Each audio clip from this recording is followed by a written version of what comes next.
All right. Everybody knows we love Dogtra, dogtra.com. The YS600 bar collars, the 1900S black. That's one of Ted's favorites. Check them out, WDR10 for 10% off a single item over $200. That is dogtra.com. Hits Canine for handlers by handlers in Chocolate City for 2024. New Orleans 2024, August 21st to the 23rd. Hit them up. Hits Canine, letter K9.net. Don't wait till the last minute to sign up. We have a great relationship with the folks down at Kinetic Dog Food. They have a great balance of healthy meats, grains, and it's made specifically for working and sporting dogs. Check them out, kineticdogfood.com. You will not be disappointed. They are great. Hey guys, be sure to check out Ray Allen Manufacturing's new training app that they've got, iTunes Store and the Android Store. New product collaborations. Be sure to check it out. We also got a new discount code RAM, RAMWDR, RAMWDR for 10% off. RayAllen.com. American Aluminum, best inserts in the game. Hit them up at Easy Rider Online. That's the letter E, Z, rideronline.com. Brand new advertiser, guys. Rec Specs. We love them. They believe that any adventure, work, or play is better with a dog by your side to keep them protected and with you no matter what. Rec Specs designs and manufactures performance-driven dog gear for the active and working dog. 20% off your first order. Discount code Working Dog Radio. All right, everybody. We are back. Working Dog Radio, broadcasting the bite. It is December, a couple days before Christmas. Excuse me. You'll notice it's just Ted and I in this episode. I'm Eric from Ohio, and we got Ted Summers from Tulsa, Oklahoma. Ted, how's it going over there? Rocking and rolling. We're getting ready. Pickup date for my next handler school, which starts the 2nd of January, is the 26th, the day after Christmas. Everybody's picking up their new dog. It's a big class, isn't it? Fucking 17. It's a lot. It's more than 15 and less than 20. So it's a lot of handlers. Yeah. So it's gonna be fun. That'll be also the state of Oklahoma just starting January 1st, is going to be requiring a minimum of a 4-week class, 160 hours. To even get your letter to test, to even get certified. Oklahoma is one of those states that we have a mandatory state certification, and to even get the letter to test, you have to have a 160-hour course from an accredited place. So should be interesting. We've had one before where it was just a week that required, but they moved it to 4 weeks. So I'm not complaining about it. We've been doing 4-week classes forever. So it is what it is. That, and I've been working on the new 501 for Oklahoma. Kind of what you guys do with PK9A, but it's called the Oil Capital Canine Fund. And it's dedicated to just Oklahoma canine teams. We're going to donate dogs, hot and pops, and then bring in guys like you and maybe Rigney, Michael Kamisic, and all those courses will be free. All you got to do is show up. So it gives some teams in Oklahoma and kind of the region that may not have access to instructors like you or those guys, or have the ability to go to HITS or hold the line conference or whatever and get actual hands-on instruction from that. So I've been fucking rocking and rolling on that. We now have a guide star rating with gold transparency, so that's been fun to get that, jump through all those hoops. But yeah, so what have you been up to? Just had some guys in from Michigan, just did some work. I'm booking my e-collar without conflict seminars like crazy.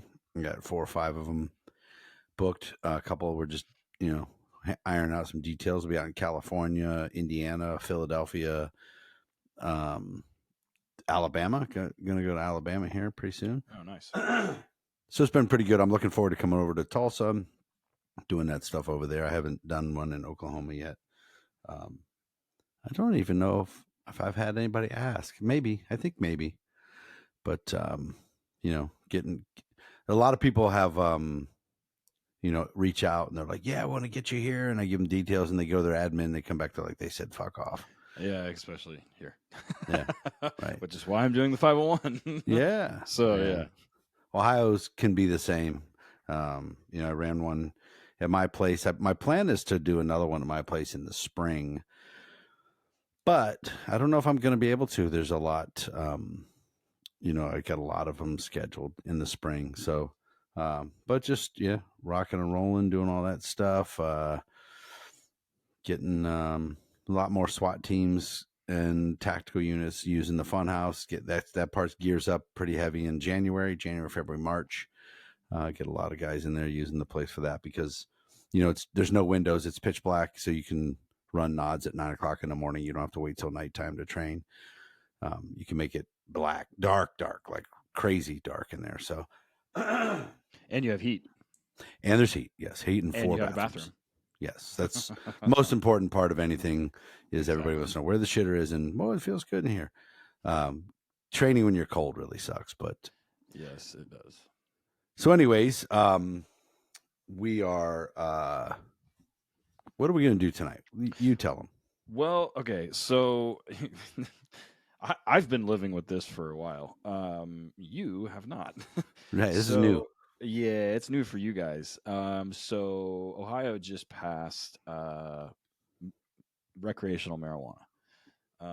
And every time a state goes from restricted to medical or medical to recreational, everybody loses their collective fucking minds.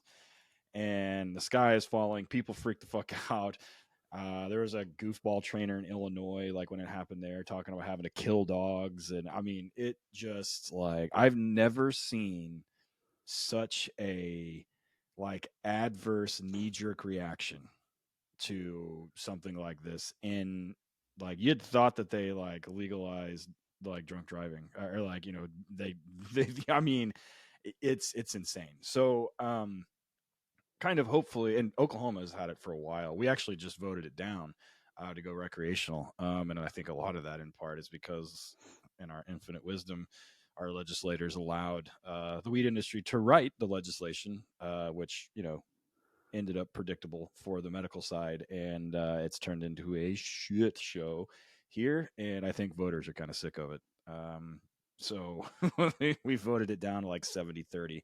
Wow. So yeah, it was in resounding. And I gotta be honest with you, I had a class going on during that, like while that vote was happening, and I had admins and district attorneys and whoever legal guys at these departments being like, no weed, no weed, no weed. It's gonna pass. The next day they were like, can we change our mind? No.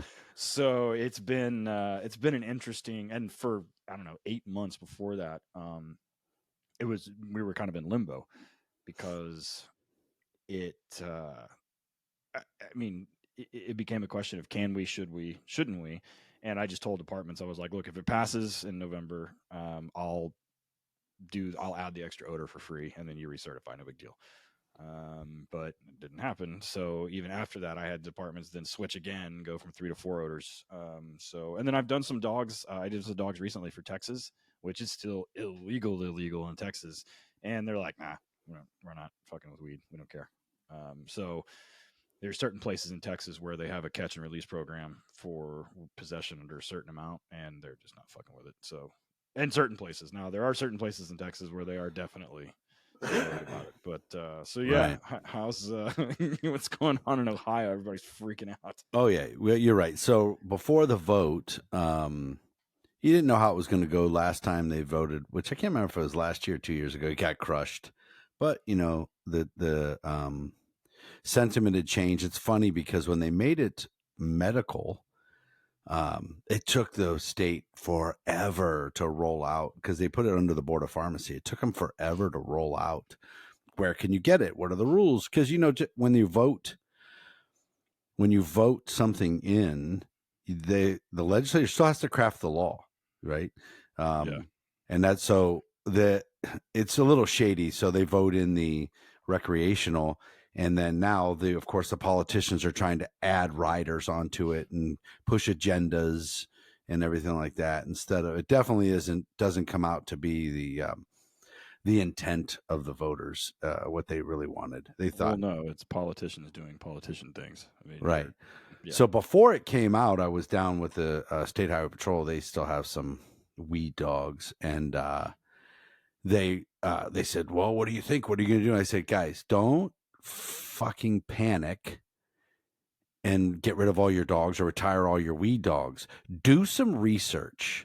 There are state cases, a lot of them around this country, and this kind of some of the things that Ted's going to go over during this podcast, that where state Supreme Courts have said, no, even though it's legal, you can still use the dogs. But of course, the Highway Patrol, in their stupidity, panicked and just retired all of the weed dogs. Yeah. Now, the only reason you guys have 2 state level cases too. And we'll talk about that too. Yeah. The only reason why the Highway Patrol can do that is because they have piles and piles of money. Right? These other cases come from agencies that can't afford just to get rid of their dogs. But OSP is able to do a bunch of shit. Some of it's stupid because they just screw it. They have a massive budget. They have a lot of money. And then a lot of agencies just can't afford to do what they're doing. So they're panicking. We're going to talk about some case law stuff, and then we're going to talk about some of the most moronic and idiotic things that I'm hearing that trainers are telling agencies, states, and everything that they can do. The biggest con artist things I've ever heard. And we're going to kind of delve into that just a little bit. I've got some stories from the other side too, from the prosecutor side. I'm talking with some of those people. I'm like, did you go to law school? I'm like, yeah. I'm like, you need to get a refund. Like, what the fuck is going on? So, I just to kind of like level the playing field here, let's just set one thing. And the only reason this is fresh in my mind is because I had a conversation yesterday with a prosecutor or prosecutor's office. And, for a group of people that are super particular about nomenclature and like word choice, and, lawyers are, they write, they talk, they're very good with the English language. They have to be, right? So remember, everybody remembers when Clinton did the whole, depends on what the definition of the word is, right? So, a lot of times that we're interchanging the word legal and regulated. And I talked to a prosecutor yesterday, and he's like, well, weed is legal. I'm like, no, it's regulated.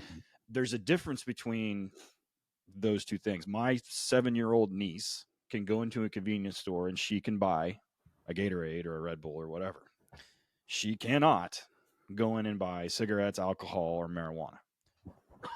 Those substances are regulated, and they're regulated by state statute. They're regulated through any number of ways, whether it's a prescription deal, and if it's not a prescription, then it's regulated by age and it's regulated by amount. And each state has its own thing for marijuana anyway.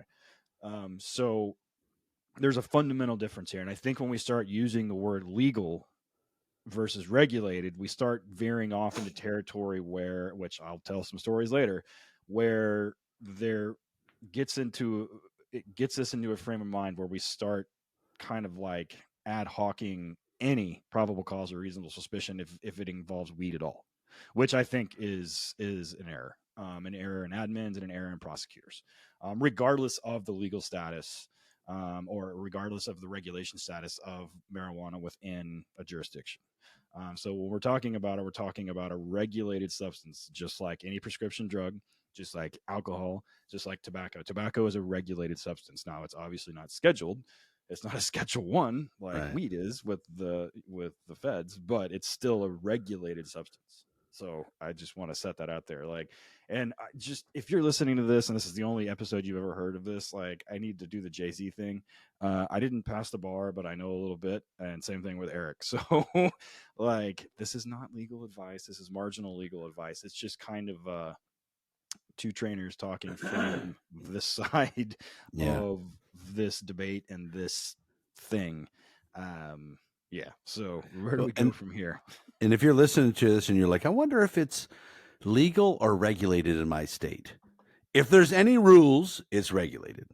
Yep. Like in Ohio, you can only have so many plants. And there's just like when they came out with medical in Ohio, you were never allowed to put flame to plant ever. Right. It's always edibles and tinctures and all this other shit. So people will be like, I can smell weed on you, dude. Well, you got a medical card. You can't smoke it. So And that's going to be interesting to me how they deal with that, because they had passed medical and then they're, doing the regulation of the recreational. How does that change? Can all you do we don't need medical then, I guess, unless you're just trying to get it to where it can be a prescription.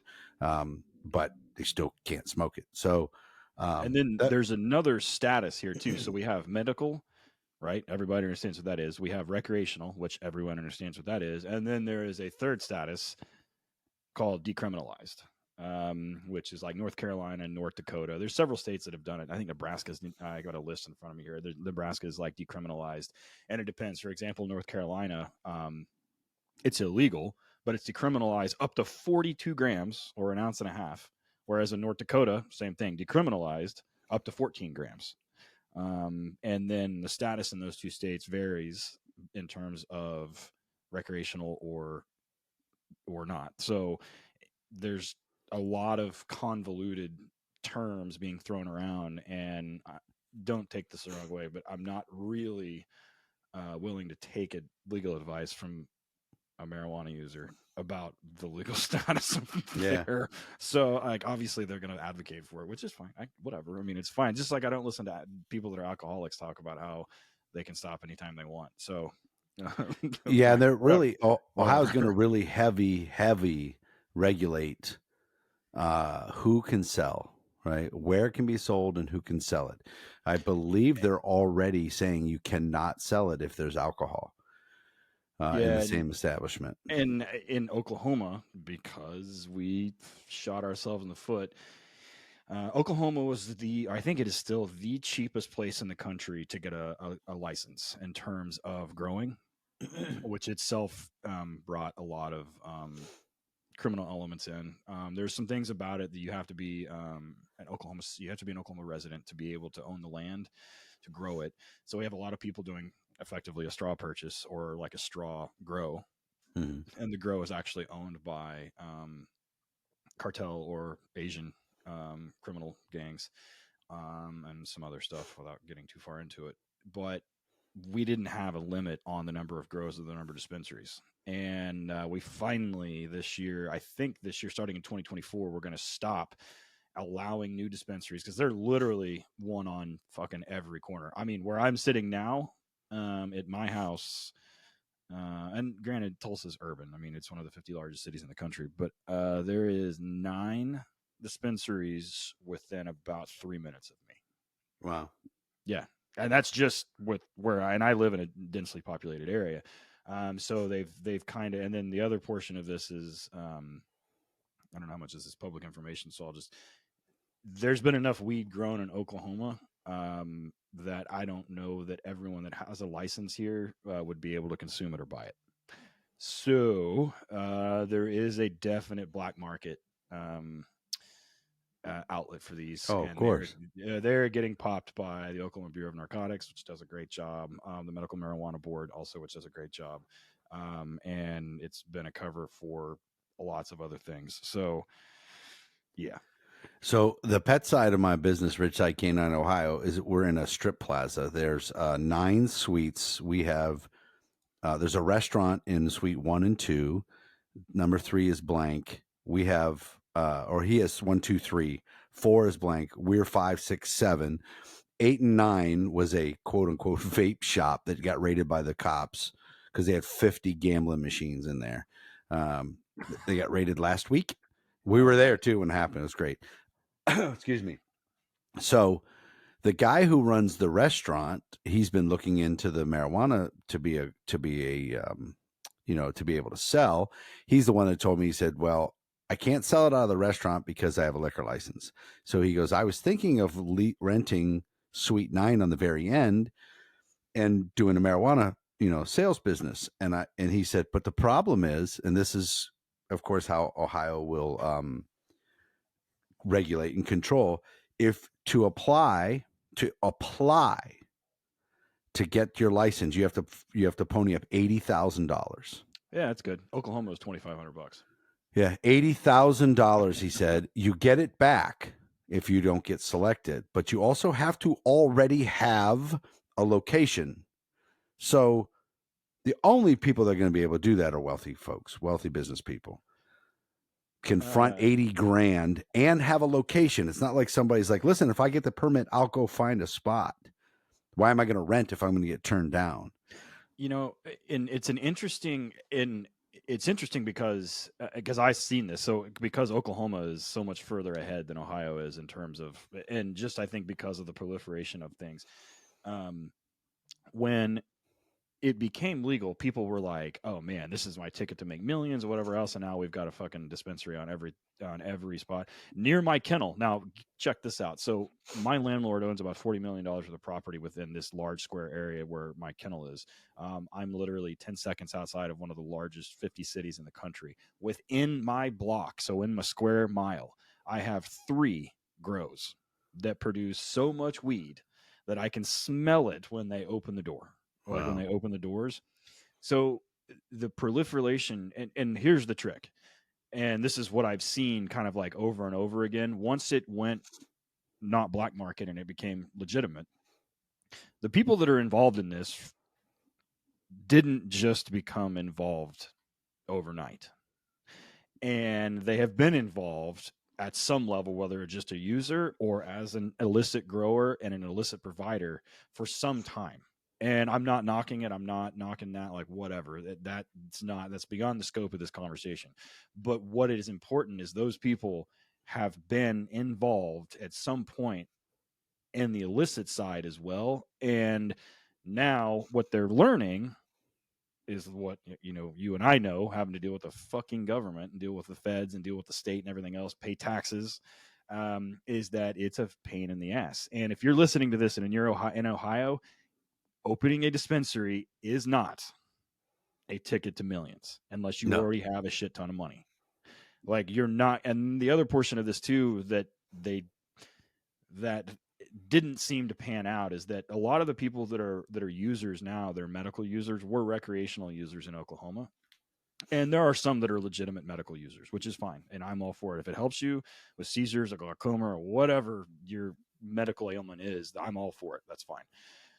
The trick here is a lot of your customers also were involved in the illicit side also. And making it less or more accessible and legal doesn't necessarily mean that you're going to have a ton of extra business from that side. You'll definitely get some more, but it's not going to explode. Like you're not gonna have 400 fucking soccer moms being like, I'm gonna get baked every morning. No, that's not gonna happen. No, and I'm not advocating that. So if you're listening to this and you're in Ohio and you're like, man, this is my ticket to millions, that's not. I'm telling you right now.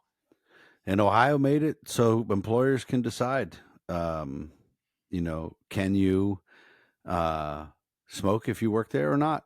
They're allowed to say no, but I do believe they just said that it can't be used against you for employment, like if you applied at a job.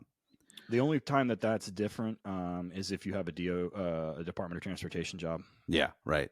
Which like whatever. Like shit in fucking New Jersey. If you're listening to this and you're in New Jersey and you're a cop, they can't test you for it anymore.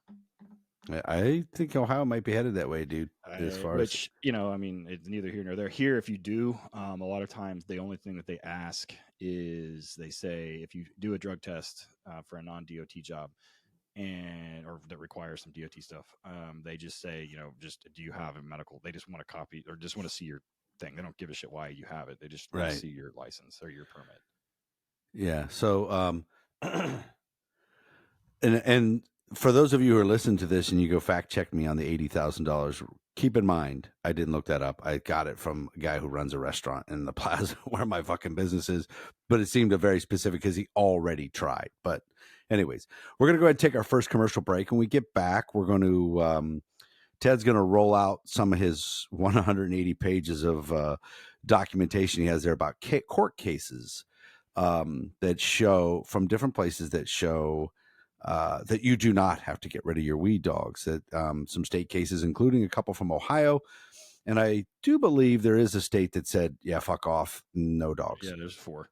Yeah. So we're going to say them both, both sides. So you can, so hopefully some prosecutors that don't know, which way to go can listen to this and go, okay, cool. Let me put some shit in writing and find out. So we'll be right back. All right, we just finished the HITS Canine Training Conference this year in Phoenix, and what a great time it was. What a great turnout, great instructions.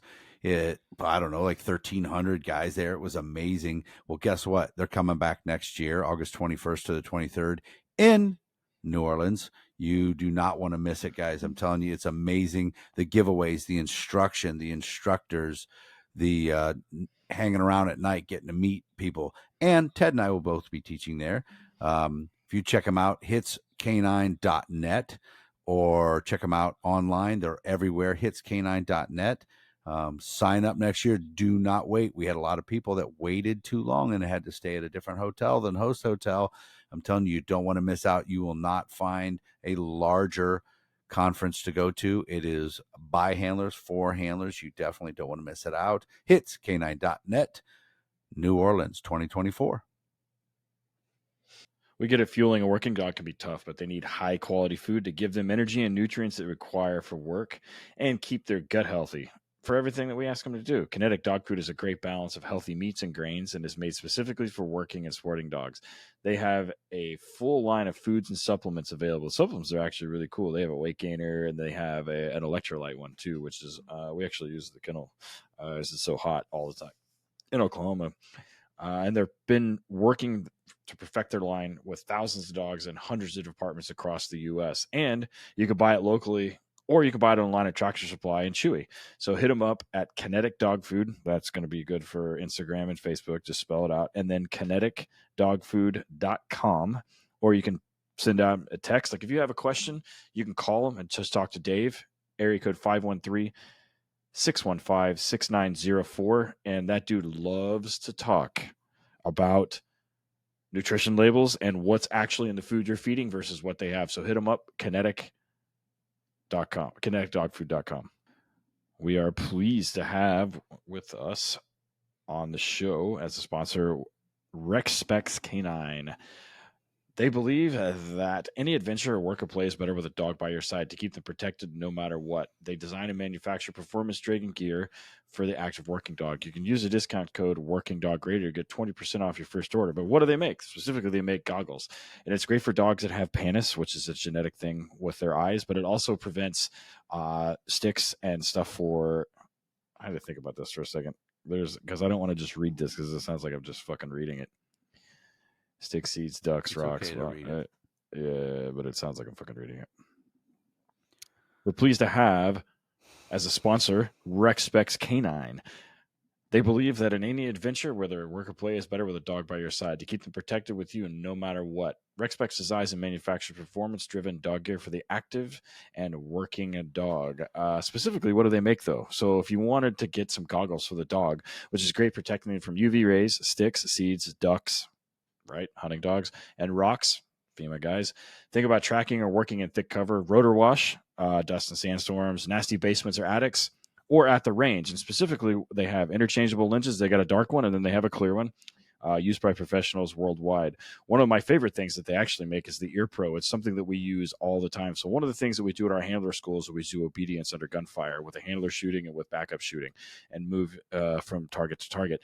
And the dogs actually wear the Ear Pro while we're working all the time, and we treat it just like we treat a muzzle. So the dogs will muzzle up, wear the Ear Pro, wear the muzzle, we're good to go. It knocks it down between 18 and 24 decibels, all made in quality in the United States. RecSpecs, RecSpecs.com, at RecSpecs Canine, letter K number 9 on the Instagrams and the Facebook, Working Dog Radio, for your 20% off. All right, everybody, we're back. Working Dog Radio, broadcasting the bite. I hope you guys enjoy our sponsors. You see we got RecSpecs as a new sponsor. Yeah. Don't forget, Ray Allen is a new discount code. You guys wore out the old one, and we really appreciate it. So they came up with a new one. Make sure you check the show notes. I still see online every once in a while people like, it doesn't work. I'm like, because you're 4 months too late. So, Ted, so I talked to you the other day. I was like, hey, man, let's talk about some states Yeah. The day that got, and he's like, well, dude, I got a lot. So kind of just hit on some real good ones and, kind of, I don't know if there's similarities, differences, why they ruled this, that, if they cited each other, anything like that. So I made I kind of have I have a couple of lists going of a bunch of case law stuff. One that I've been talking a lot about, which is not relevant to this conversation, but kind of would give you an idea of how I got here, is the whole time on bite thing, which I've got a bunch of cases that are relative to that specifically mention it. That's outside the scope of this conversation, but I've had one going with all of these random weird state cases and Fed cases that have to do with weed. And then our buddy Michael Kamisic from Sheepdog Consulting, if you're not, we need to have him back on. I need to when we have him at a conference, we'll nail him back down. He always has good stuff to talk about. Michael's awesome. Michael helped confirm a lot of the cases that I had already set aside to talk about, and has a great thing on his website about that, just kind of like details all of these cases, and there's a bunch of them. They fall into two categories. They fall into a list of marijuana cases related to dogs and odor. Now, these aren't, because there's some cases that aren't in this list, like from Pennsylvania, from Oklahoma. Like with the state Supreme Court in Oklahoma has a case outside of a dog search that says that the odor of marijuana is sufficient to establish probable cause to search a vehicle. Ironically enough, the same day, the state of Pennsylvania said the exact opposite. So it gets kind of like weird. So the stuff that I'm going to talk about specifically deals with, or that we're going to talk about, you and me, specifically deals with dogs, where, and that they all follow the same pattern, whether they grant or deny. So initially, somebody gets popped. The dog is used to get into the car. They find weed or they don't find or whatever. And then during a suppression hearing, an attorney makes the argument that the dog was not there or shouldn't have been there in the first place or whatever it is. And they try and get a suppression. And these cases fall into two categories. One where they deny the motion, or one where they affirm it, right? Like, yeah, they give a suppression, or no, they don't. And a vast majority of these fall into the affirmation, where probable cause was justified and probable cause was granted. The motion to suppress was denied, or they denied the motion, depending on which direction it went from the initial case. The one thing that's interesting about all these is they fall back to basics, right? So when we talk about bite work, or when we talk about apprehensions, right, Eric, when we're teaching you handlers, the thing that we talk about is gram, right? Mm-hmm. 3 prongs of gram. You got to have these 3, and then we kind of get a little deeper. I have something I call the 4th prong of gram that I teach to handlers. It's a little different. It's a little more. It just goes a little step further, just to kind of justify some extra things. But we always fall back to basics. And everybody wants to kind of like separate dog work from the rest of police work because they're dogs, and they've always done it. And I don't understand why. I mean, I kind of conceptually do, but I think it's because it's an easy thing to say. So they're just on the federal level. They're at the upholding. There's really only, we got one case, in the 2nd Circuit, 2 in the 9th, and then 1 in the 10th Circuit. So we have a total of 5 cases that affirm that the odor is sufficient to establish probable cause. So if you're in one of those districts, the 2nd, the 9th, or the 10th. But the thing about those cases is they follow a similar fact pattern. So Garrett, U.S. versus Garrett is in the 2nd. Lugo, U.S. versus Lugo, and U.S. versus Gray is in the 9th, and then DeLuca is in the 10th. They all follow a very similar fact pattern. So the argument would be that if it popped up in, say, the 6th with a very similar fact pattern, that not to create an issue, you would think that the 6th Circuit would fall in line. If not, then we're asking for Papa SCOTUS to get involved, and I don't think anybody really wants that. So specifically for Ohio, there are 2 cases, and the only reason that I picked these, one, because you're in Ohio and we were just talking about it, and 2, they're very new. They're from 2022. And the first one is, and they both have a very similar, like I'm trying to how to describe this, what they wanted to decide. For example, in State versus Hall, which was published in 2022, if I remember correctly, August 11th, 2022.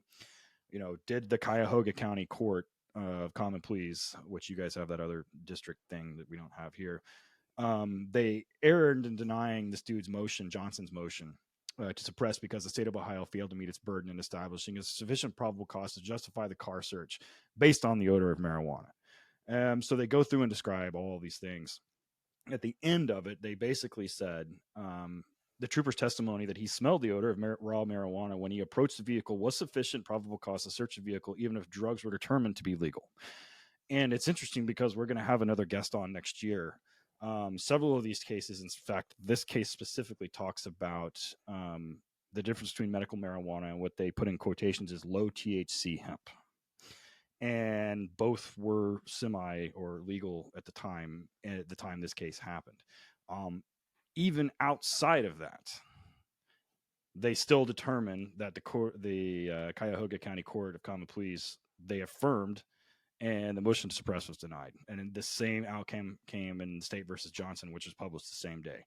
And it was also the troopers, and it was the exact same line of logic. And that line of logic follows pretty much a very similar pattern through all of these cases and all these state cases. The one from the 10th Circuit is probably the best written one well, I'm a knuckle dragger, but in terms of being able to easy to understand and very well written, United States versus DeLuca. It was August 20th, 2022. I don't remember. It's the actual I have the link. It's on another computer, but I don't have it here. But they basically have made it. They've been making the argument that we've been making for a long time. And it is essentially that, and they talk about hemp in this one too, like hemp versus THC, like how do you know, and what if and what if not. And even if hemp was added to the list of the 4 controlled substances that the dog was certified to alert on, the dog's alert, on top of all the other reasonable suspicion that we already have to even get the dog out and extend the stop so you don't have a Rodriguez violation, would still give rise to a high probability that a controlled substance was in the car, as 4 of those 5 substances, assuming the dog was trained on hemp, that the dog could detect was illegal. Thus, the 10th Circuit found that the officers had probable cause to search the car regardless of whether the dog was trained to alert on legal hemp or not. And it kind of goes back and forth to that, like I said, it falls back to basics, right? Like establishing reasonable suspicion and then establishing probable cause. Those skill sets for guys that do this routinely are where these cases are made, not in the training of the dog. And we still have to kind of default back to Florida versus Harris, which we've talked about at length on this episode, on this podcast multiple times, but it's the records case, and it's a certification case, right? It's the one that says that now that we have to be certified. You just do. You guys have a state OPATA. We have CLEAT, we have ours, but a lot of my guys do national also. But you have to be certified by a bona fide third party. And in that case, they say that it is completely reasonable that you can be 100% accurate in certifications. I mean, in fact, the certification standards kind of demand it. And you can be upwards of 9. I don't remember the actual verbiage, but it's 90-something% in the field, and it's still the accuracy of the dog, and it still be accurate. So again, it's a foundation thing. Like, do you understand how to develop and articulate reasonable suspicion? Do you understand how to develop and articulate probable cause? If you can do those things, you can still get in. And the example that I give to people on this is, and with district attorneys, we talked about fun stories with idiots. So I have a semi-local district attorney that through a gun case. So a handler stops a car, finds weed. Not a single person in the vehicle is over 21, which means that possession of this substance is not legal at any stage. It's not in the correct container, which I can talk about all this shit in a second, but it's not in the correct container. It obviously doesn't have anybody's name on it. It's probably over the amount of weight, right? So everybody's under 20. They also found a gun. And the prosecuting attorney kicked it for everyone in the car because she was afraid that the defense would say they have a medical card, or she just didn't want to touch the medical. She didn't want to touch marijuana. And I kind of laughed at her, and I was like, that's fucking stupid, is what I said. And she's the one that I said, did you go to law school? Because you need a refund. And she got kind of bent out of shape. And I was like, well, let me ask you a question. And if you're listening to this, kind of run this through your mind. Take weed out of the equation in this stop. You stop a car full of a bunch of minors. And in fact, let's go one step further. You stop a bunch of cars. Everyone in the car is over 21. But you smell alcohol. What would you assume? What would you do? And I mean, she blazingly told me, oh, I would assume that they've been drinking, and we would pull everyone out of the vehicle and do this and that. And then we would start giving field sobriety tests and determining this. And because of that, they're being detained down the line. And I said, so, okay, now we're dealing with two regulated substances here. And she was one of those no weed is legal things. So it's one of those status arguments. And I'm not here to debate whether what's more dangerous, alcohol or weed. I don't really care. But the argument is she's scared of pulling people from vehicles and searching cars with the odor of marijuana, but has zero problem with alcohol, which fucking floors me. And I thought, this is an isolated incident. It's not. It is 100% not an isolated incident, and it fucking floors me when I hear it. What's going to be funny here is I know a bunch of guys that are like, we are going to start crushing people with marijuana OVIs, crushing them with DUIs from marijuana. And so and then we get into what I was just talking about. How do they even establish reasonable suspicion on that? Like, everyone knows what weed smells like, right? Everyone that's ever listening to this, that you're a cop and you've arrested somebody for weed, in your report, you wrote some version of, based on my experience and education, I know what weed smells like. I know what the odor of marijuana smells like, burnt and unburnt.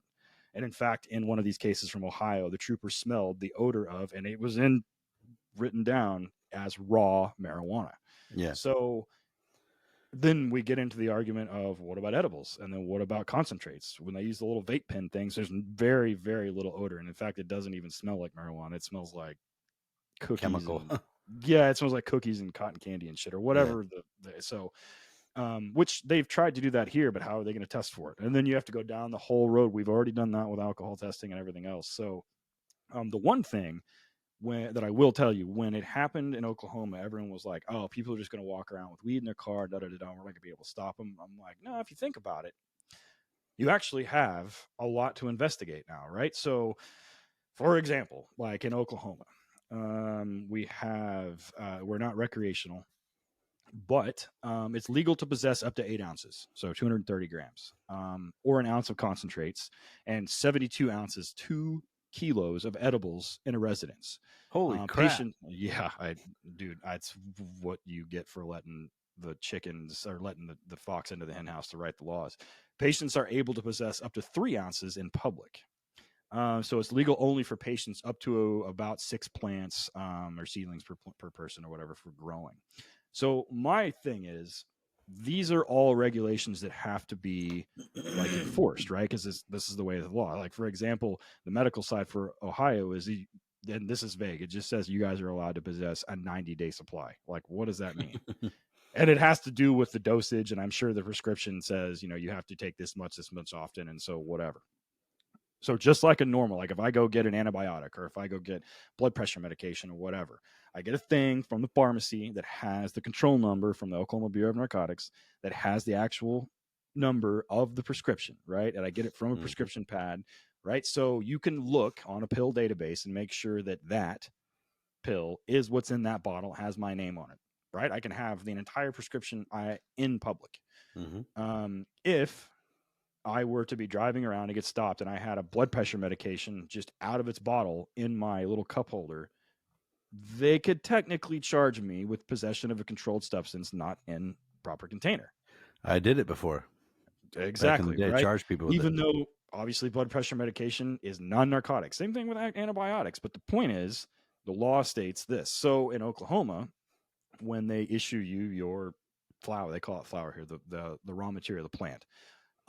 It is in a thing. It's like it's in a container, and on that is a prescription label, right? It's got to have it has all kinds of shit on it. It has the THC content, it has the name, it has the control number, it has all this other stuff, because we have regulations where everything sold in the state has to be grown here so that they can trace it back and blah, blah, blah, blah. So all that shit supposedly is on the thing. But you can't just have it in a fucking Ziploc baggie. So you have to have your card. You got to have it on you. You have to have the weed in the thing, like in the little container. And these all have to be investigated. And there is a citable offense for each one of these things. But you can't investigate unless you get them out of the car to look at it. Yeah. So it becomes this chicken or the egg argument. And I don't know of a district attorney in this country that would say, if I walk up to a car and I see an open container, say you see a little fifth a pint of vodka with the cap off of it, find me one district attorney in this country that would be like, I'm not going to prosecute this case as an open container. Right. Yeah. I mean, they look at me like I got a dick growing out of my forehead when I give them the comparison. They're like, well, that makes a lot of sense. And I'm like, it's not rocket science. Like, I'm not even a fucking attorney. Yeah. Like, I mean, it's not like, to me, I don't understand the disconnect. They don't adapt well. So let's talk about so the first big state that got everybody's attention was Colorado. Colorado legalized, did their recreational marijuana. That's when you hear the guy from Illinois saying, you got to kill them all, and we're going to kill dogs, and we're going to get rid of everybody. What does the Supreme Court in Colorado say? So they had the first big case, People versus McKnight. That was the big one that came out, and that was kind of the first. That was kind of like the first high level test of does the odor of marijuana give you sufficient cause to search the vehicle? And People versus McKnight, and they actually have some other cases. They have People versus McKnight, People versus Gadberry, People versus Lopez, and then there's one that starts with an R. People versus Restrepo, I think is what it's called. But McKnight was kind of the big one. It came out in 2019. So was a sniff of a vehicle by a drug dog trained to detect the odor of marijuana a search or a sniff pursuant to Article 2, Section 7 of their Constitution, of the Colorado Constitution?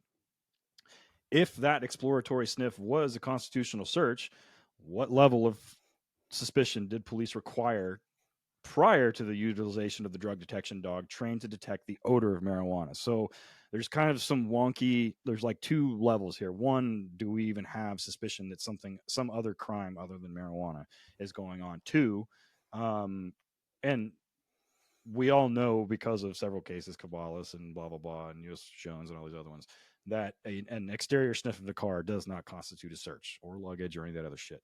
That's not a search, right?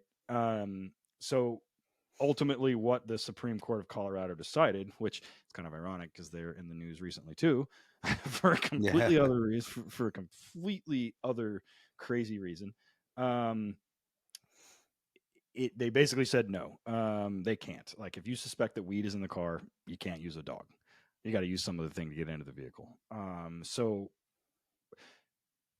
it became, then they vacated the sentence on McKnight. McKnight's sentence was vacated. So the subsequent hand search of his truck revealed a pipe with methamphetamine residue also. So the majority of that, they said that the dog's name is Kilo, by the way, was not alerting to the sin of a lawfully possessed marijuana, but that he was alerting to the odor of methamphetamine, which everyone that runs a dog that's had any experience on the road knows that dogs can find RS without a doubt. They can find transfer, which is the whole odor of, not the presence of argument, which is outside the scope of this conversation, but that's the point. So they concluded that a sniff from a dog trained to alert to marijuana constituted a search in Colorado that must be supported by probable cause and justified under exception to a warrant requirement. So, such as like the automobile exception. So, one of the three exceptions for searches. So, the question became, is the proximity to the house in which the drugs had been found nearly 2 months earlier relevant? Because that's where they found this dude coming out of a high trafficking area or high drug known drug area. And two, the probability of the contraband under the state law would be found in his truck would be something other than marijuana. And so they ended up getting rid of weed dogs, and which is weird because there's a ton of tribes. There's a ton of reservations in Colorado. Not a ton. They're all in the southern section. And it's still, with the exception of 5 of the 326 recognized tribes, it's still illegal because they're under BIA control, the Bureau of Indian Affairs, and it's still a controlled substance. But there are 5 reservations, or there are 5 tribes that have legalized it. But so People versus McKnight was the kind of the first big one, where if you you have to have some other reasonable explanation to say, if you have a dog that finds marijuana, that you're not going to find it. Like, how do you know? So, which is an impossible fucking, which is impossible. Well, I don't know if it's impossible, but short of it being like a controlled stop or like an HSI or DEA thing, I don't know that you're going to be able to say, yeah, 100% of the time. So get rid of the weed dogs. But yeah, they've had the other states that were in that category. Obviously, Colorado is the big one. Within the other states that denied it, California has People versus Shoemake. And then we have the Colorado ones. Illinois has People versus Stribling, I think is how you say it, or what it is. Maryland has Lewis versus State. Commonwealth, because they're not a state, of Massachusetts is Commonwealth versus Locke, spelled with an E. And then Oregon, obviously, State versus Bowen. And the Oregon one was kind of an interesting one too. But yeah, so, and they all follow a very similar pattern as well. And they all cite specific search parameters, whether, like, for instance, Oregon, I think it's like Article 1, Section 7 or 9. I think it's Section 9 of the Oregon Constitution, is their counterpart to the Fourth Amendment of the Constitution of the United States. So they all cite their individual, like, little constitutional pieces, but it all rests on, did they have some information or reasonable suspicion beforehand that they were going to find marijuana? So yeah, that's kind of like where it lands. But you have those cases that say, and then you've got like the two cases I just mentioned from Ohio that said, even if they thought that was the case, and in one of those, I don't remember which one it is, but they said that even if that were the case and they found a legal substance, then there's been no violation committed. Like, they had reasonable suspicion, and then they had probable cause. They had reasonable suspicion that there was criminal activity occurring. A reasonable police officer would assume that they're going to find a scheduled substance. They generate probable cause with the dog along with some other things. They search. All they find is weed. There's been no constitutional violation. Technically, it is a scheduled substance. So you write them a citation, cut them loose. What other states you've seen have kind of gone along those lines? Just those. It's just those five. It's California. Oregon. They've gone along the Ohio lines, Oh, shit. Okay, so aside from, we got 2nd, the 9th, and the 10th Circuit, which, if you're in one of those and your state says otherwise, they're probably going to create a 10th Amendment problem, which I don't think they would. So Arizona, ironically enough, California, actually has 3 or 4 cases, if I remember correctly, that actually affirm. Delaware, Florida, Illinois, Indiana, Iowa, Maryland also has 5, I want to say 5 or 6. Mississippi has a good one. And it's one of those like $150,000 and 44 cents versus like the state, whatever, rate something. Like, it's one of those weird money deals, but it's part of a whole seizure. Nevada, New York, North Carolina has like 70 cases. I don't think it's 70, I think, but it's that they definitely have the most. Oregon has 1 or 2. Pennsylvania has a couple. Rhode Island, Tennessee. Ironically enough, Texas, even though it is illegal in Texas, but like I said, they have a cut and release program in like Travis County, Austin, San Antonio, Dallas, Houston, I think. Like, under a certain amount, it's not necessarily like decriminalized, but like the jurisdiction, like the police departments have just kind of said whatever. And I think the municipal courts are like, we're not going to fuck with it. Vermont, Virginia, Washington State, Wyoming, Wisconsin. I think that's all of them that have cases affirming odor grants cause. Yeah. So if and these are dogs related to dog only.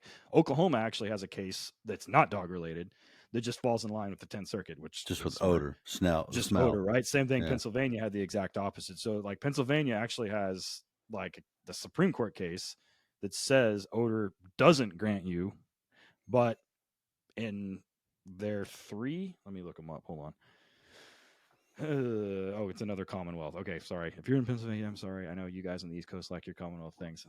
So it's Commonwealth versus Brody, Burns, and Akbar. 2020, 2022, and 2023 was when these were all, but they're unpublished, so they're not like binding, but it does give you kind of like an insight into like how they're justifying it. But I can't remember the case off the top of my head that came from their Supreme Court that talks about the odor doesn't grant you the access to the car.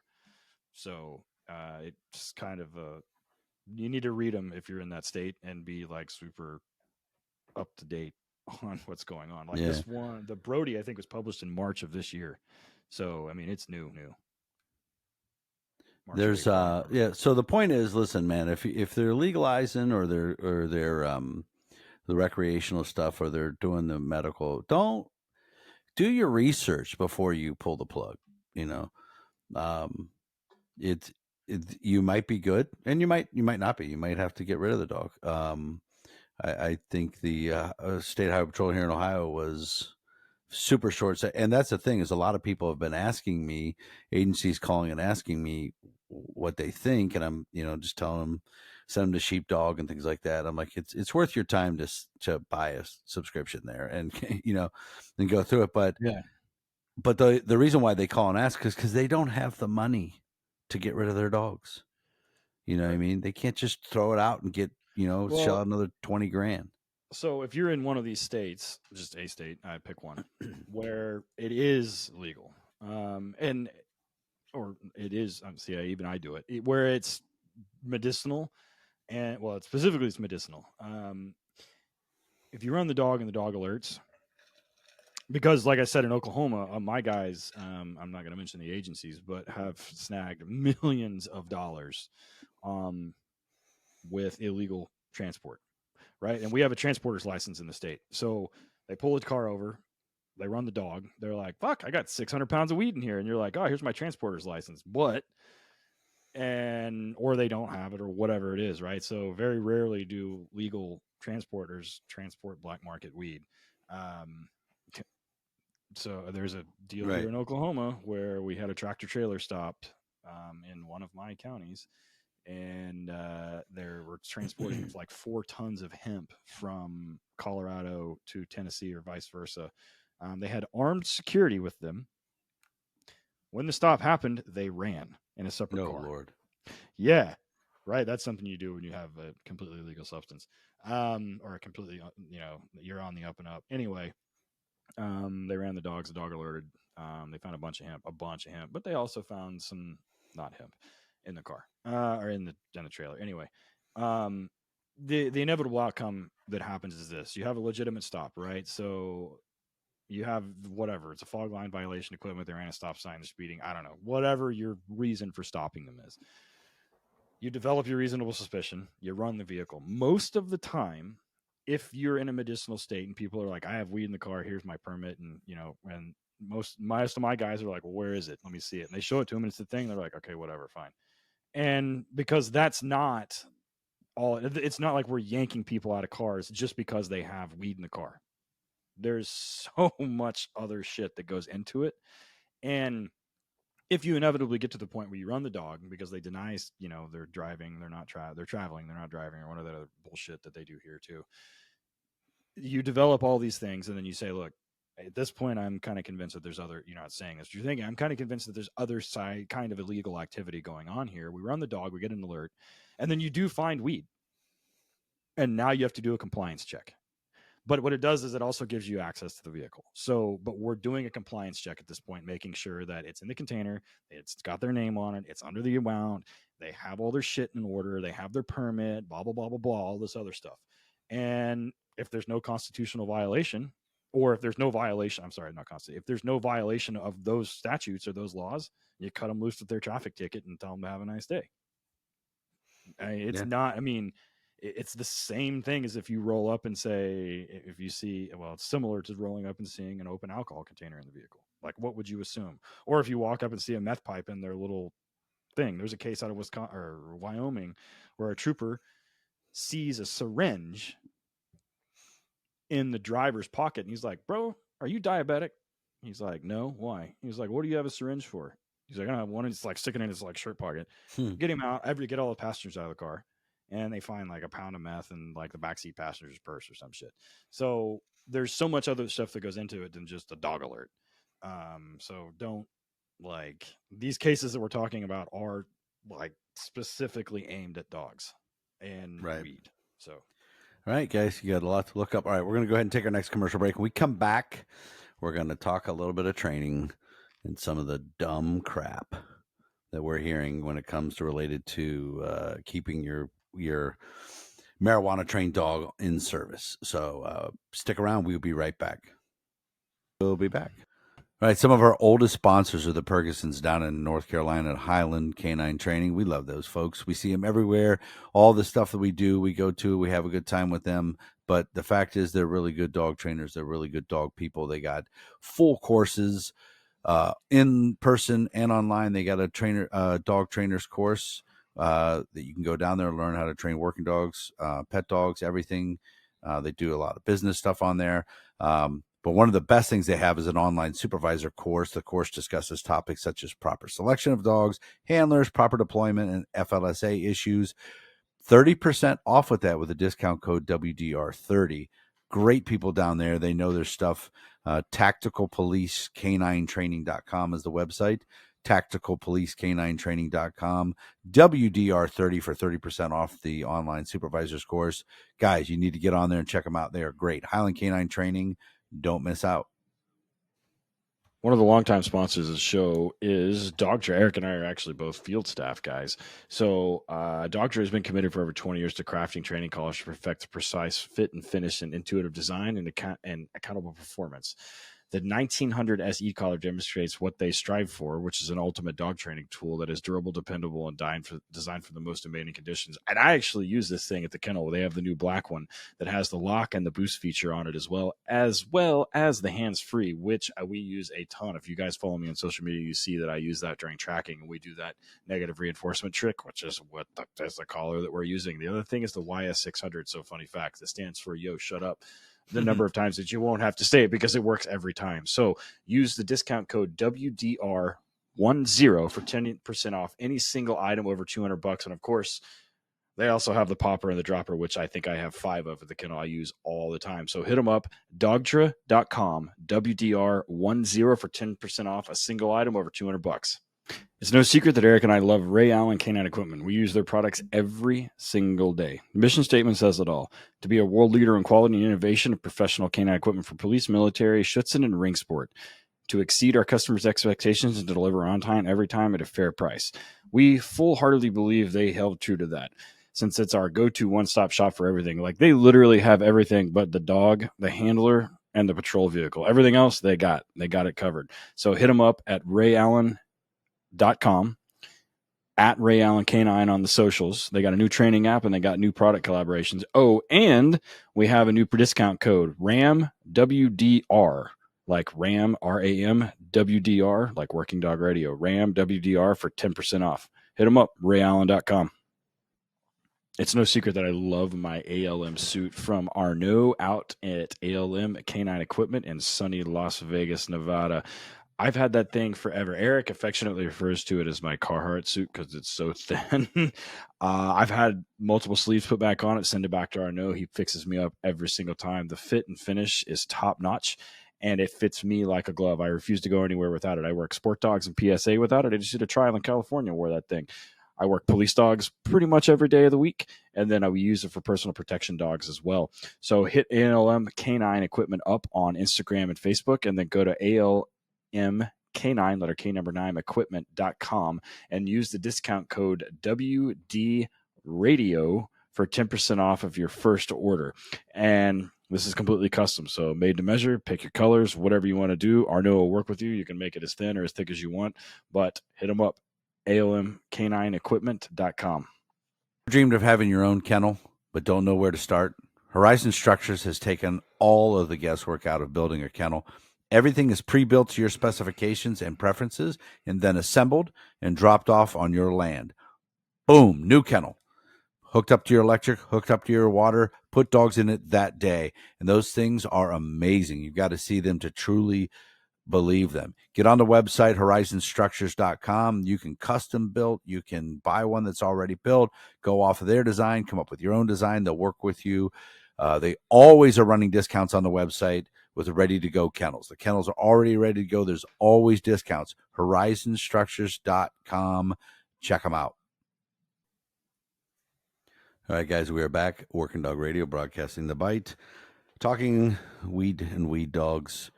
If you've listened up to this point, Ted just gave you a lot of fucking homework. Basically, go check out your shit, check out your states, talk to your prosecutors. This is all open source information, folks. As long as they're not idiots, you can talk to your prosecutors. Right? Yeah, get them up to speed. You know, they don't know. There's millions of court cases. You can't expect them to know them all. They need help. So step in and help them. And, remember, Ted and I are not lawyers, not giving you legal advice. That's what we're telling you to, do some research on your own. Now, I'm going to talk about something, and then Ted's going to talk about the kind of a difference between extinction and, quote, un-imprinting training. So in Ohio, originally, when they made it medical, not too many people panicked and got rid of their dogs, really, because again, like you said, it's regulated. The proof that you're doing it right was on the user, the end user, not the canine handlers, because recreational is still illegal.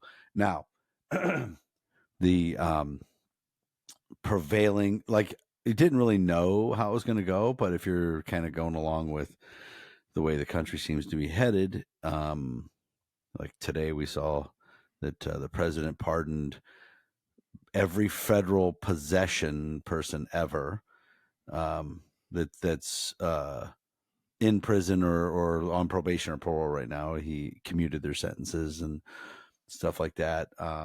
He's encouraging the states to do the same thing. I can tell you, during my career at the police department, I put a lot of people in prison with marijuana. A lot. Nobody's going to prison for small use amounts, but like pounds and pounds. We had a lot of murders, a lot of homicides related to marijuana. So I'm still big time anti-weed. But anyways, when it started going, you had trainers starting to tell prosecutors, police departments, and things, and it's still happening in Ohio. I heard about a trainer. I'm not going to say his name.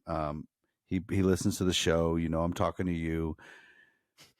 If anyone tells you that they can un-imprint the dog. Now, listen, I also don't want to hear from any foreign dudes that are like, imprinting happens in the whelping area. Listen, jerk off. Everyone in this country and dogs understands when we say imprinting, it means teaching the dogs the odor of whatever substance, explosive, whatever. A worthless odor valuable. Yeah. Stop with your bullshit little crap. Everyone knows what we're talking about. But anyways, so everybody, there's some trainers out there telling like huge organizations that they can un-imprint the dog. And what they're actually just doing is putting marijuana in a box, or they're putting it in a filing cabinet, or they're putting it in a vehicle. When the dog goes to sniff it, they just hit them on a 127 on a Dogtra e-collar. Shout out to Dogtra. Yeah, that's their they believe that they can smoke the dog on an e-collar or rip his head off with a prong collar choke chain, and that will un-imprint him. It's the most ridiculous bullshit I've ever seen. I don't ever heard. There's some dumb shit that is said and happens in this canine world. That to me has been the dumbest.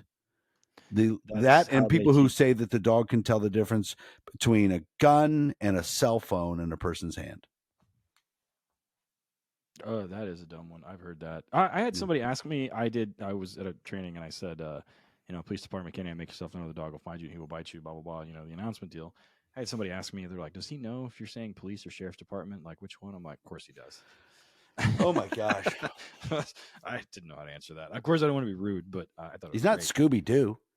That's what we're going to call this episode. So that's how they do snake training, right? So they do snake aversion training, and it's aversion training, right? Same thing. Suspicious association is what I think the technical term is. Justin Rigby's probably going to text me and be like, "No, it's this." Well, he'll tell me what it is, but it's extinction training, right? So the trick with that is, most of the time that works because those dogs don't have a huge experience with e-collars. If you're using e-collar correctly, like if you go to Eric's class and you're using negative reinforcement, or like how I do tracking, or Michael Lilly and who else, we use negative reinforcement. I use negative reinforcement during detection work now. And I know people watch me use e-collars during detection work. They're like, "You're going to ruin the dog." And I'm like, okay. So we use negative reinforcement, but negative reinforcement preps the dog for positive punishment. And effectively what we're doing is trying to create a classically conditioned response with high levels of e-collar stimulation in the presence of odor, right? To create some sort of like aversion to that odor, right? So the problem is it works for snakes. Like if you have these dogs that run around, out in the desert Southwest, like that's how they do snake aversion training. And that's how we do like suspicious association for counter surfing and getting into the trash can and all that other shit, right? They think the hand of God comes down and fucking slaps them. The problem with police dogs, and this is going that direction, which I'm happy about, is that the dogs are generally a lot more,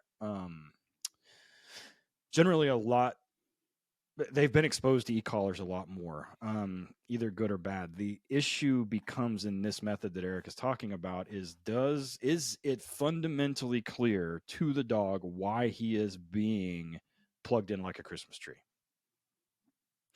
And that's the initial question, because I've heard this too before. So are we correcting the dog for giving us a positive trained final response on a known odor, marijuana, or does the dog think that we're correcting him for searching?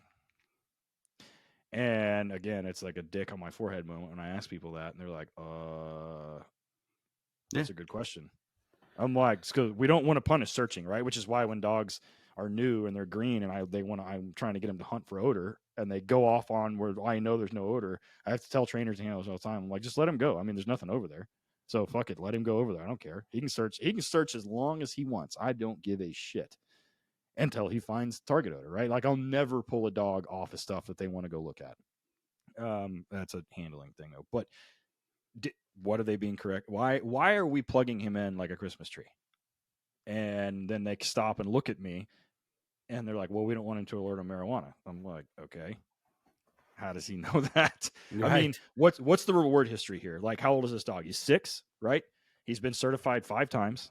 Like, let's assume he's 6 years old. He's been certified 5 times, a 4-odor dog. You put marijuana out, and so assuming you're training, you're 16 hours a week, however many fucking hours that is, 52 times 16 times 5 is a big number. And however many times the dog has been rewarded for marijuana during the quote unquote imprinting phase, they get rewarded a shit ton through behavior shaping devices or whatever, right? In the early phases of detection work, I mean, we're in the number of thousands of rewards for marijuana. So now we have also created a competing motivator problem, right? So do we have a motivation to hunt for a known odor that we have a massive reward history on? And I know other trainers are going to hear this at other podcasts, and you can disagree with me all the fuck you want. I do this. I have a class with 20 fucking handlers in it starting next month. I sold 100 fucking police dogs this year, like out of my tiny little kennel. So, and I did 120 fucking handler schools. Like, you can disagree with me all the fuck you want. That's fine. I don't care. But we have a competing motivator problem. The dog has been rewarded for years on this odor, and we think that a few reps, I'll give you a fucking month on a 6-year-old dog that's been certified 5 times, on a month to, 1, keep him hunting for the 3 knowns that we want, but also extinguish the marijuana, right? So I would love to hear somebody talk about eloquently, not me, about how they convey this message to the dog. Now, we can do it without the e-collar. You just stop rewarding him over and over and over again. But then we create another problem. Does the dog understand that we're not rewarding him because we don't want him to search that anymore? Or are we not rewarding him because we don't want him to search? And then we create the other problem. So how do you balance that? Yeah. These And dudes, dude, these guys are putting weed in the seam of a car. And when the dog goes and smells it and gives a change of behavior, lighting them up as like a Christmas tree, as you said, and then are like, yeah, but now he won't go to the car. No shit. You don't say. Man, positive punishment is a motherfucker. A lot of times it's a singular learning event. There's a reason I don't touch hot stoves. Right. Yeah. I'm saying I've done it once and I learned not to do it again. I mean, it is and especially because these dogs do have a pretty good history with e-collars. Whether they're being used incorrectly or not is not outside the scope of this conversation. But, you know, when this initially happened, and I sat down and I talked with people that I really respect, namely Anthony Moore, Travis Salisbury, guys that are like state certifiers, Jared Johnson, Eric Johnson, who's he's the USPCA president right now, he's the TPD sergeant. And I've kind of talked with them about this kind of stuff. And, because that was kind of an initial, like, are we going to do this? Are we going to fucking proof dogs off of weed? And the consensus is, do we want to open that door? Do we want to ask that? Do we want that to be a question that we have to answer? The dog found weed before, because in Oklahoma, if you're a 3 odor dog and you decide you want to go to 4, you go to 4 odors. So then we initially floated the thing about, well, we can do the anti-certification, which is where we put weed out and then we document in a certification setting. Remember Florida versus Harris, we can be 100% accurate that the dog walks marijuana odor. I mean, we can document that, right? Like we can document it in a double blind, even certification setting. Again, that opens the door to all kinds of other shit. And anyone that's run a dog in the street for any number of years knows, and a trainer, if you've done it for a while, right? Dogs learn odors very quickly. There is very few times where you stop a car, you run it, you find weed that you don't also find tobacco.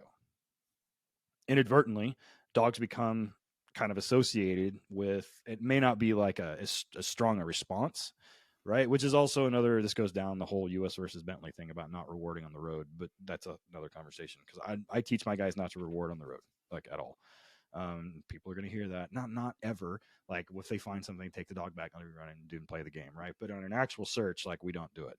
I tell them not to do it. One, it's a safety thing. Two, we've had people run from stops when they see the dog sit. Well, they see the handler reward the dog and they're like, oh, I know that means you found something, and they run, which ends up it ends exactly how you think it ends. That's outside the scope of this conversation, though. But from that perspective, do we want to answer those questions? So you can, because of Florida versus Harris, your records are discoverable. You got to do it. When we do our in-service trainings on Thursday nights, we have weed out. I have the 300 dogs run weed also, and then I tell the handlers, I'm like, he's fucking blew off weed, so you need to document it. So in training, they're documenting that the dog is walking odor, that is walking it's questionable, a certifiable odor that they're not certified to find, right? And it's a single blind. Almost all the time, with the exception of a few like skills nights in our in-service, everything is blind. Single blind, not double. We do double blind once a quarter for every handler, because because there's always me or Jaden or whoever, Jacob, and there's 2 of us there all the time. Somebody puts the odor out, somebody acts as a certifier, and then like last night, for example, Jaden put the odor out, and then we had one of the handlers run, and I acted as a certifier. I didn't know where the fines were, so I was able to call alerts at the same time the handler was doing. So we did a double blind, and I had the handler documented the double blind. But we still put weed out. So, and then they walk it. I'm not real sure that states and bona fide third parties need to be in the business of the anti-certification, the proofing. I don't know that that's a road that we need to go down. No, because the next thing they'll want you to proof off of dirty socks, proof off of tennis balls, proof off of Kongs, Doritos, tampons, fucking kitty litter, so food. That's not the road I think we should go down. Inevitably, I think it opens a door that doesn't need to be opened. Right now, the door is locked. And a lot of times people don't even know the door's there. So I don't know. I don't know that we need to go down that road. I certainly don't want to go down that road. Fuck no.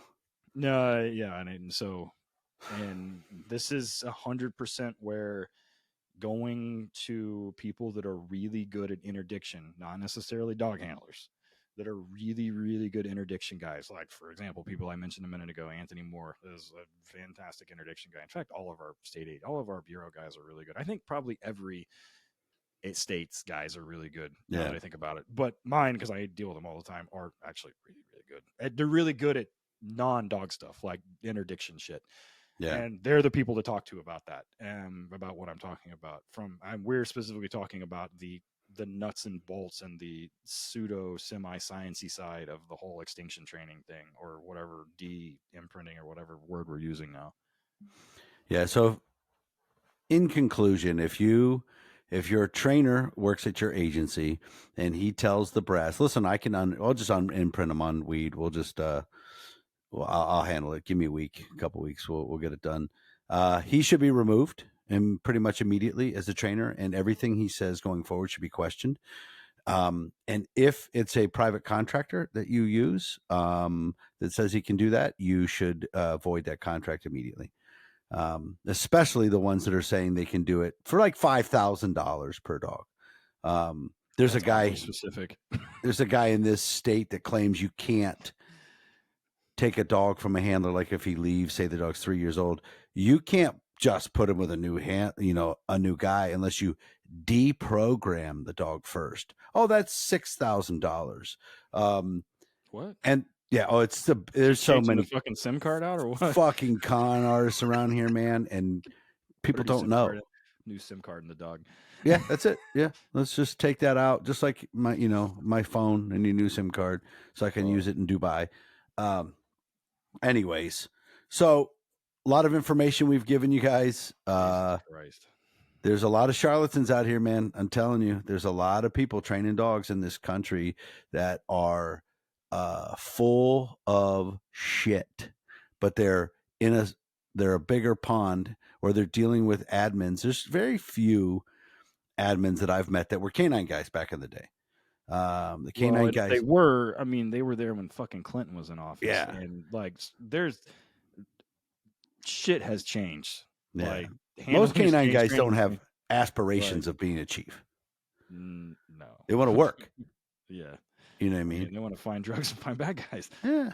I mean, most of those guys were like canine handlers back in like the late 90s. And like, that's back when they were fucking people up in Florida for like stealing fishing poles and shit. Like, that's some Kerr versus West Palm Beach territory. And like, that's the Wild West, pre-body cam, like beat the shit out of people with mag lights. Like, that is not the guy you want teaching your fucking patrol class. I promise that.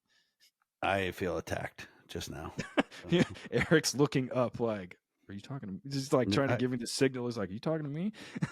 That D-cell mag light was fucking legit, boy. Sounded like a shotgun when you put it up here like that.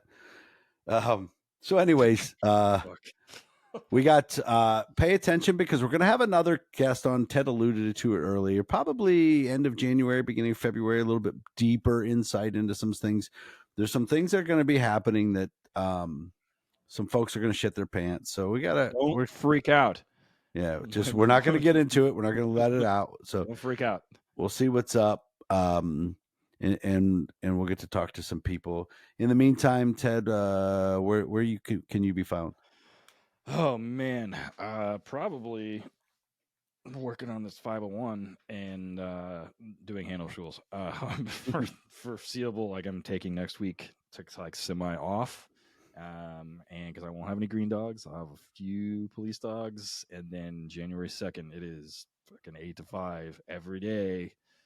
The bazillion handlers. But yeah, other than that, you can find me on social media. Ted_Summers on the Instagrams. Working_dog_radio. Then we have the 501 is occaninefund.org. It's occaninefund on Instagram. And then Torchlight Canine and Torchlight Pets, letter K number 9, is if you want to see pets. I have it called a kick a pet. Its name is Sadie. It's a little white thing like this. It's tiny and it's a biter. But I have pictures of her. They have pictures of her on there. We have a bunch of pit bulls, and so yeah, if you want to look at pet photos, that's yours too. What about you? Van Ness Canine, Ridgeside Canine, Ohio. On the Van Ness side, keep an eye on. We make flyers up for all the seminars that I got. I put one up the other day for the Dothan, Alabama one. And I'm just going to be putting a lot up here pretty soon. Going to be over at Penn Vet with the doc. That's in April, I think. I can't remember. I'll have the dates on that. But Penn Vet's got me coming over to do that class for them. And over in Indiana, you and I both have done a lot of seminars in Indiana, man. Those guys put out money. They work. Yeah, Indiana and Pennsylvania, on both sides of Pennsylvania, both in Philly and in Pittsburgh area. We've done a lot. So yeah, shout out to Penn Vet guys, Doc, up there. They do a lot of work there. Yeah, sure. they're good, man. I remember during COVID, the only place that was bringing us in for HRD seminars were in Indiana, and we rock and rolled over there, man. That Central Indiana Canine Association brought us over there. I've been over there twice for them. This is a new one. This is a different group, but should be filled up. So, anyways, guys, thanks for checking in, and check out our sponsors, and we'll see you on the next one. Thanks.